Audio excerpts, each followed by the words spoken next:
ایک روایت مبارک میں یہ بھی آیا ہے کہ جب جنت والے جنت میں داخل ہو جائیں گے تو کہیں گے کہ اللہ نے یہ بھی فرمایا تھا کہ تم لوگوں نے جہنم کے اوپر گزرنا ہے. تو انہوں نے کہا تم گزرے ہو، تمہیں پتہ ہی نہیں ہے. جب تم گزرے تو اس کو بجھا دیا گیا تھا. حضرت عبداللہ ابن رواحہ اپنی بیوی کی گود میں سر رکھے ہوئے تھے تو رونے لگے. جب آپ روئے تو آپ کی بیوی بھی رو پڑی. قال ما یبکی قال ان رأیتک تبکی فبکیت. تو آپ نے پوچھا تم کیوں رو رہی ہو؟ اس نے کہا میں نے جب آپ کو دیکھا کہ آپ رو رہے ہیں تو اس لیے میں بھی رو پڑی. انہوں نے کہا میں تو اس لیے رویا ہوں کہ اس آیت پر میری نظر پڑی کہ ہر شخص نے جہنم کے اندر سے گزرنا ہے. تو اب میں رو پڑا کہ اللہ عالم جب گزروں گا پھر نکلوں گا بھی کہ نہیں نکلوں گا. اسی لیے میں رو پڑا کہ جہنم میں جانے کا حکم تو سب کا ہے نا. اب نجات کس کو ہوگی؟ کیا مجھے نجات ہوگی یا نہیں ہوگی؟ اور اس وقت آپ بیمار بھی تھے. وہ فرماتے ہیں کہ ابو میسرہ جب اپنے بستر پہ لیٹتے سونے کے لیے تو کہتے کاش میری ماں نے مجھے جنا ہی نہ ہوتا. ثم یبکی، اس کے بعد پھر روتے. فقیل لہو ما یبکیک یا ابا میسرہ. انہوں نے کہا کہ اس سے پوچھا کہ حضرت آپ ایسا کیوں روتے ہیں؟ فقال اخبرنا انا واردوها ولم نخبر انا صادرون عنها. انہوں نے کہا کہ یہ تو ہمیں بتلایا گیا ہے کہ ہم سب نے جہنم میں گزرنا ہے، لیکن یہ پتہ نہیں کہ پھر نکلیں گے بھی کہ نہیں نکلیں گے. عبداللہ مبارک حسن وسیع سے روایت فرماتی ہیں کہ ایک آدمی نے اپنے بھائی سے کہا کہ تم نے یہ آیت پڑھی ہے کہ جہنم میں گزرنا ہے؟ اس نے کہا ہاں پڑھی ہے. انہوں نے کہا پھر تمہیں پتہ ہے کہ تم وہاں سے نکلو گے؟ اس نے کہا یہ پتہ تو نہیں ہے. تو انہوں نے کہا کہ پھر اگر یہ ہے کہ جب پتہ ہی نہیں کہ ہم نے جہنم سے نکلنا ہے کہ نہیں نکلنا، پھر یہ ہنسی خوشی کیسی؟ تو اس کے بعد پھر ان کو کبھی موت تک ہنستا ہوا نہیں دیکھا گیا. اصل بات کو سمجھیں کہ اللہ کے قرآن میں یہ بات موجود ہے کہ وَإِن مِّنكُمْ إِلَّا وَارِدُهَا، سب نے جانا ہے. آگے ہے ثُمَّ نُنَجِّي الَّذِينَ اتَّقَوْا، پھر ہم ان کو تو بچا لیں گے جو اللہ سے ڈرنے والے ہیں اور ایمان والے ہیں. وَنَذَرُ الظَّالِمِينَ فِيهَا جِثِيًّا، اور جو کافر ہیں اور مشرک ہیں ان کو ہی جہنم میں گرایا جائے گا. تو یہ تو موجود ہے کہ مومن نکلیں گے، لیکن اللہ والے ڈرتے تھے کیا میں بھی ان میں ہوں کہ نہیں ہوں. اللہ نے وعدہ کیا ہے متقین کو نکالنے کا، تو کیا پتہ میں متقی ہوں یا نہیں، اس لیے ڈرتے تھے. یہ نہیں کہ ان کو یقین نہیں تھا کہ ہم نہیں نکلیں گے، ان کو یقین تھا، لیکن اس کے باوجود ہی ان کا خوف تھا کہ خدا جانے. اسی لیے بڑے بڑے علماء جو تھے، بڑے بڑے اولیاء اللہ، اسی بات پہ روتے تھے کہ اللہ تبارک و تعالیٰ کے قرآن میں ہے کہ اللہ پاک ان کی دعائیں اور ان کی منتیں قبول کرتے ہیں. یتقبل اللہ من المتقین، یہ متقی ہیں، پتہ نہیں ہم متقی ہیں یا نہیں ہیں. تو یہ ان کو اپنے نفس پر خوف ہوتا تھا، ورنہ اس میں کوئی شبہ نہیں ہے کہ اللہ تبارک و تعالیٰ مومنین کو بالکل نکالیں گے. اور ان کا وہاں جانا بھی ایسے ہوگا. اب دیکھیں جیسے جیل میں یہاں قیدی رہتے ہیں، وہاں افسر بھی تو رہتے ہیں، لیکن دونوں کے رہنے میں فرق ہے. کافروں کا گزرنا اور ہے، مومنوں کا گزرنا اور ہے.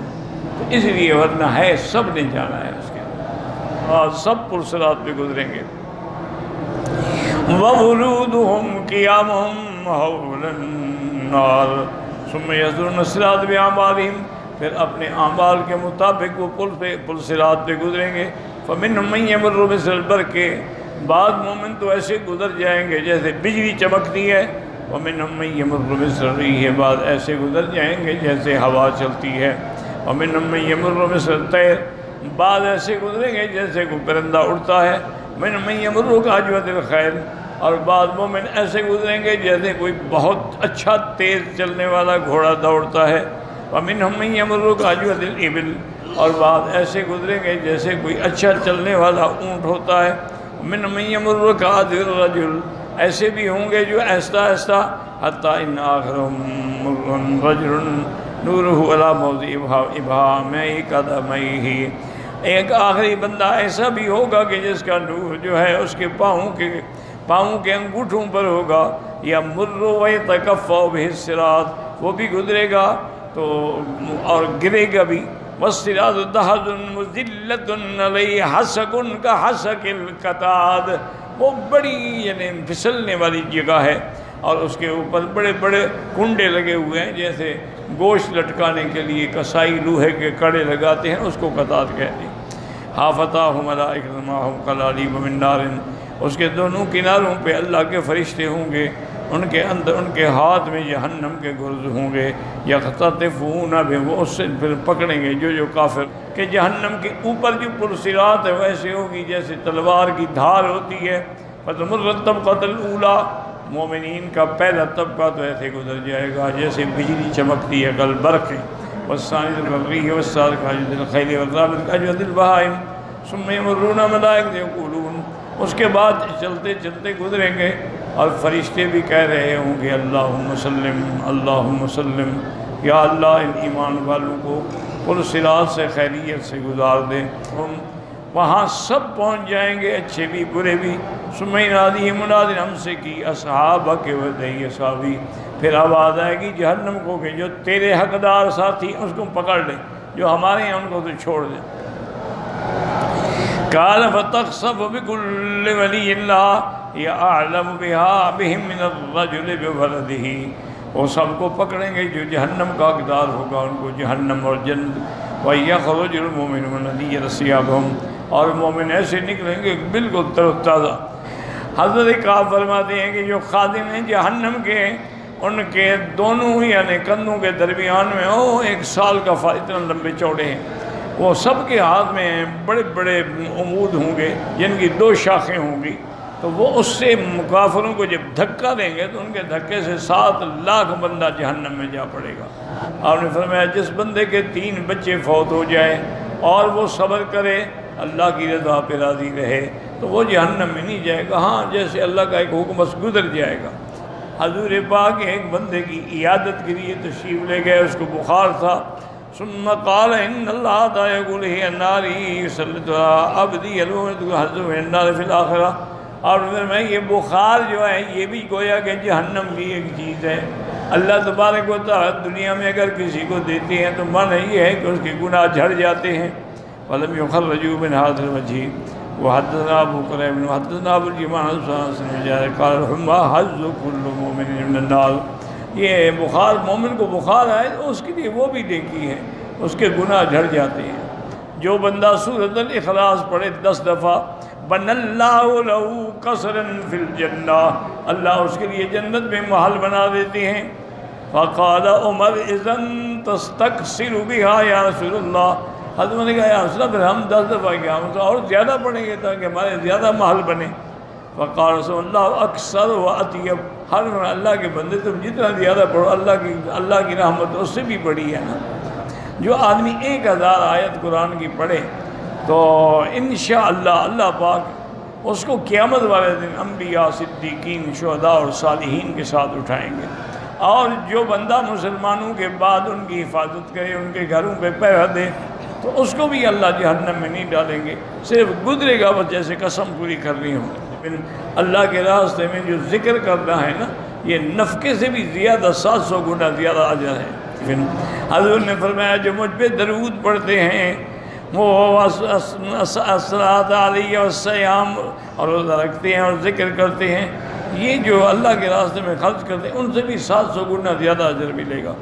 کہ اس دن پھسلنے والے بھی بہت ہوں گے، مرد بھی اور عورتیں بھی. ملائکہ ہوں گے وہ دعائیں کر رہے ہوں گے مومن کے لیے کہ یا اللہ سلم سلم، ان کو بچا. جب لوگ سب کے سب اس پل سے گزریں گے، جو کافر جو نافرمان جو گرنے والے ہیں وہ گریں گے. نجی اللہ تعالیٰ المؤمنین متقین من بحسب اعمالہم، اللہ تعالیٰ مومنوں کو نجات دیں گے، وہ گزر جائیں گے. فجوازہم علی الصراط صراط بقدر اعمالہم، ان کے اعمال کے مطابق وہ اتنی تیزی سے گزریں گے قیامت کے دن. ثم یشفعون فی اصحاب الکبائر للمؤمنین، اس کے بعد پھر وہ شفاعت بھی کریں گے ان لوگوں کی جن نے بڑے بڑے گناہ کیے ہیں لیکن ہیں مومن. وہ نکالیں گے جہنم سے، ان کو آگ نے جلا رکھا ہوگا لیکن ان کے سجدے والی جگہ جو ہے وہ محفوظ رہے گی.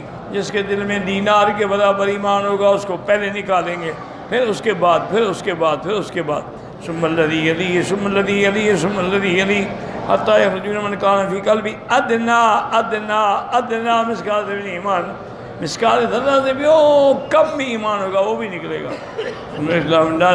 یوم من الدہر، پھر اللہ اس کو بھی نکالیں گے زندگی میں سے ایک دفعہ کلمہ پڑا ہوگا لا الہ الا اللہ محمد رسول اللہ، ولم یعمل خیرا قط، کوئی بھی نیکی کا کام نہیں کیا ہوگا، ولا یبقى فی النار الا من واجب علیہ الخلود کما ورد ذلک الاحادیث الصحیحہ، جہنم میں ہمیشہ صرف وہی رہیں گے جو کافر ہیں۔